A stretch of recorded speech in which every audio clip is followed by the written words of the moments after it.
Манайх энэ жилээс уламжлалт шавах үзүүртэй хашаа хийхэ болоод дандаа мал амтан дээлтэй матмал оройтой юм уу энэ шиг шулуу оройтой ийм хашаанууд хийдэг болж байгаа. Энэ хашаануудаа манайх 2 жилийн чанарын баталгаа олгож байгаа. Мөн чанартай материалаар хамгийн доод үнийг санал болгож хийж байна. Материалын хувьд манай материалууд хүмүүсийн өөрсний сонголтоор хийгдэж болно. Мөн бидний өөрсний яг одоо энэ бэлтгэсэн байгаа хашаанууд бол 22-ын бусаа савх нь 22-их ханны зузаан нь 0.9 мм 20-30-ын дайтай дайных нь хан нь 0.1 мм-их шон нь 40-40 квадрат ханных нь зузаан 1.2 мм-ийн зузаантай материалуудаар хийгдэж байна. За өмнөх уламжлалт хашаа бол хэн бүхэнд ойлгомжтой ерөөсө туслангийн хашаанууд ихэнх нь ингэж хийгдэжсэн.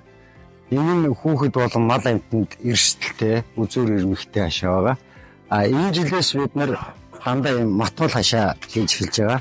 Энэ нь эко буюу одоо хүүхэд мал амтанд үлгүүдэх, зурагдах, биеага урах эрсдэл байхгүй. Мөн матмал гэдгээр бас чанарын хувьд харьцангуй илүү чанартай болж ирж байгаа. Мөн загварын хувьд ч гэсэн хамаагүй загварлаг үзэмж сайтай бус хашаануудаа бол ийм хашаа энэ жилээс үйлдвэрлэгдэж эхэлж байна. За өөдлөх айл үүднээсээ гэдэг. Тийм учраас хэрэглэгчдийнхаа хашаа болон хашааны хаалгыг чин сэтгэлээсээ чанартай хийж өгөхийг хичээж ажилладаг. Мөн надаар хийлгсэн хашааныхаа хаалгыг хийлгсэн улсууд сэтгэл хангалуун үлддэг.